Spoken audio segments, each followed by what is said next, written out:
Man, nizere ko mumeze neza, nizere ko mukomeje kwibuka twiyubaka ndetse kandi twongera kugira urukundo nk'abanyarwanda hagati yacu.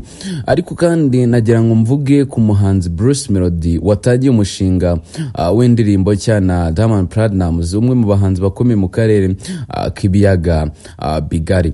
Nuvuga ngo ni inkuru yabaye ariko ntabwo yigeze ivugwa cyane bitewe n'ibi bihe twarimo. That's why ngira ngo n'ubundi nyigarure as we are rebuilding ourselves, nkuko turi kwiyubaka n'ubundi tugomba kwiyubaka muri angle zose, mu rukundo, mu iterambere, byose nyine tukatera imbere nk'abanyarwanda. Bruce Melody yakoze indirimbo cyangwa se arimo arakora indirimbo, ntabwo irajya hanze already. Nukubanga abantu bose bayitegerezanije amatsiko. Ni nayo mpamvu najya nkubaza ikibazo, ubundi tubwiye muri comment section. Uri kumva indirimbo yakoranywe na Diamond Platnumz na Bruce Melody, ukurikije n'uburyo no muri no minsi bose bari gutwika. Bro, bose barimo baratwika, aba Diamond Platnumz yaba Bruce Melody. Uri kumva ino ndirimbo izayemeze ite cyangwa se uyitegereje ute? Ese twitege nka hari hit ya mbere muri East Africa cyangwa se no muri Africa, kubera ko Diamond Platnumz n'umwe mu bahanzi bashobora kugira n'indirimbo ya mbere ikunzwe muri Africa kandi aririmba igiswahili. Imagine that, arimo aririmba igiswahili, indirimbo ye ikaba ishobora kwambuka ikagenda ikagera outside of the world, ahantu hose nyine hagiye hatandukanye. Ese nyine uri kumva iyi hit bazakora, indirimbo bazakora ishobora gufata Africa yose? Tubwire ukurikije amazina aba bombi bafite.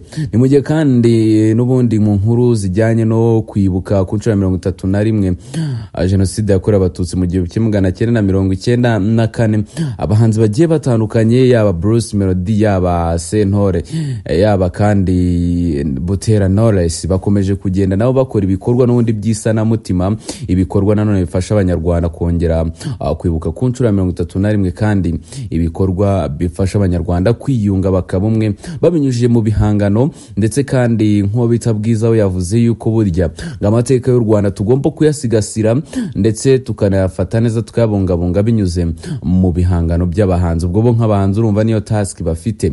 Ariko kandi nkivuga kuri ibyo, wibuke uwo bita Dr. B Murangira Thierry, umuvugizi wa RIB mu Rwanda, we yigeze kuvuga ngo buriya ibi bihe turi gucamo nk'abanyarwanda, twe ubundi abahanzi nibo bantu bakabaye badufashije kuri u Rwanda ngo rufatirwe ibihano.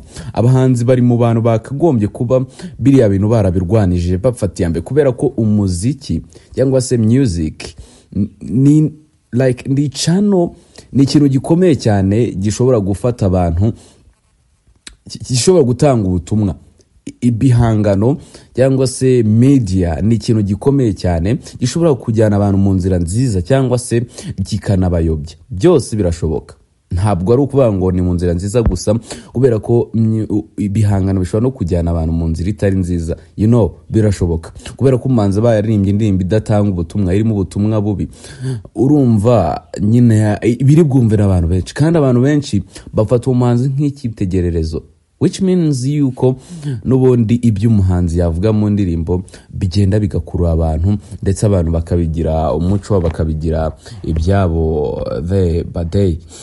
Ikindi kandi umuhanzi Marina we yagaragaje yuko gushyira hanze album ye ya mbere bizamura uyu mwaka, ndetse kandi akaba ateganya yuko izaherekezwa n'ibitaramo bizenguruka intara zitandukanye z'u Rwanda. Uyu muhanzi Marina yabigarutse mu kiganiro yagiranye na Kiss FM, aho yarabajijwe imishinga minini afite mu minsi iri imbere. Mu magambo yagize ati ndi gukora kuri album yanjye nshya, maze imyaka 2 nyikoraho, ndetse nteganya kuzakorera ibitaramo byo kwimenyekanisha mu ntara.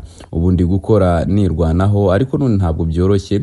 Naje ndi umwana nkorana na Uncle Austin ndetse na Badama, nta muntu twari tuziranye, ariko ubu ngubu agakino nkarimo fresh kandi ndi kwikorana.